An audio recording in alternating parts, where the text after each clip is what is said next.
Hello everyone, welcome back to my channel humanities by Saumya. So आज हम देखने जा रहे हैं most important topics of Indian economic development. So इसमें बेसिकली 8 चैप्टर्स है, तो हम लोग चैप्टर वाइज इसमें जाते हैं। तो चलिए शुरू करते हैं। Chapter number 1, Indian economy on the eve of independence की बात करें तो इसमें जो मोस्ट इम्पॉर्टेंट टॉपिक है वो है agricultural sector, industrial sector, foreign sector, demographic conditions में आपको पूरा नहीं करना है, सिर्फ इसमें life expectancy, infant mortality rate and birth rate and death rate आप कर लीजिएगा। उसके बाद ऑक्यूपेशनल स्ट्रक्चर आपको करना है। आपको पूरा नहीं, 3 से 4 पॉइंट सब में याद कर लेने हैं अच्छे से विद एग्जांपल्स। चैप्टर नंबर 2 की बात करें, इंडियन इकोनॉमी ड्यूरिंग 1950 टू 1990। इसमें agricultural sector, industrial sector, foreign trade में आपको इंपोर्ट सब्स्टिट्यूशन और कोटा बेसिकली एकदम ध्यान से करना है। प्लानिंग कमीशन में लॉन्ग टर्म गोल्स, जो आपकी इक्विटी है, सेल्फ रिलायंस है, वो आपको करना है। ग्रीन रेवोल्यूशन और जो लैंड रिफॉर्म्स हुए थे उससे भी आपको बिल्कुल अच्छे से करके जाना है। चैप्टर नंबर 3 की बात करें, economic reform since 1991 LPG policies होती। उसमें पहला जो मोस्ट इंपॉर्टेंट टॉपिक है वो है कि need of economic reforms, critical appraisal of LPG policies, measures of LPG, outsourcing क्या है, और डब्ल्यूटीओ और जीएसटी के बारे में आपको ब्रीफ में पता रहना चाहिए कि डब्ल्यूटीओ का सक्सेसर कौन था, जीएसटी कब आया था, ये सारी चीज़ें।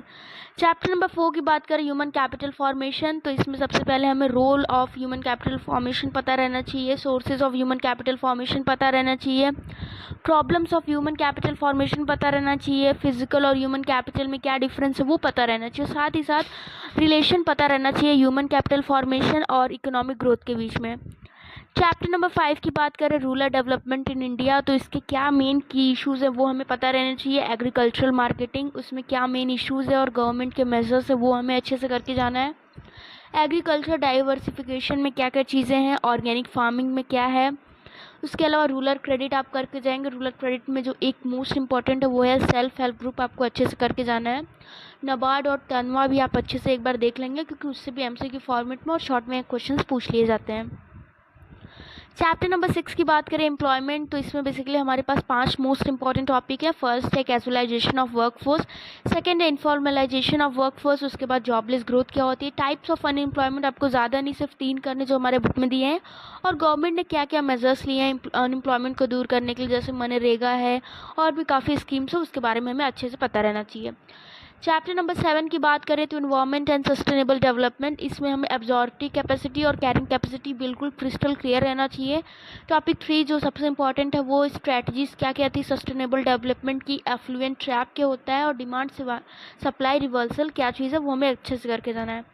Last but not the least, chapter number 8 की बात करें, development experience of India, China and Pakistan, इसको मैं कभी कभार इंडिया, चाइना एंड पाकिस्तान या फिर डेवलपमेंट एक्सपीरियंस ऑफ इंडिया के नाम से बुला देती हूँ।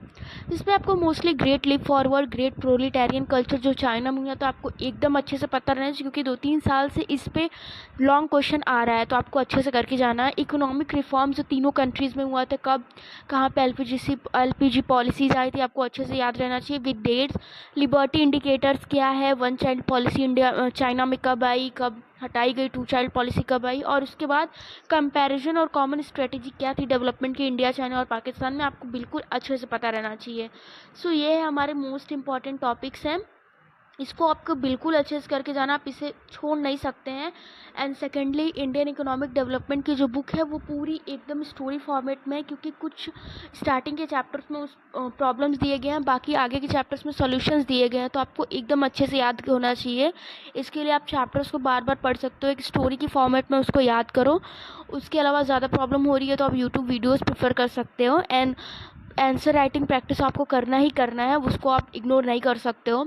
अगर आप एनसीईआरटी से पढ़ रहे हो तो आप अच्छे से रीडिंग वगैरह ले ही सकते हैं, लेकिन अगर आप रेफरेंस बुक जैसे संदीप गर्ग या फिर टीआर जैन की बुक फॉलो कर रहे हैं तो वहाँ पे जो कॉर्नर में बॉक्सेस दिए रहते हैं उसको भी आपको एकदम अच्छे से करके जाना, आप उसको छोड़ नहीं सकते क्योंकि वहाँ से एमसीक्यू फ्रेम हो जाता है। So that's all. If you like the video then do hit the subscribe button and share with your friends. Thank you so much for watching.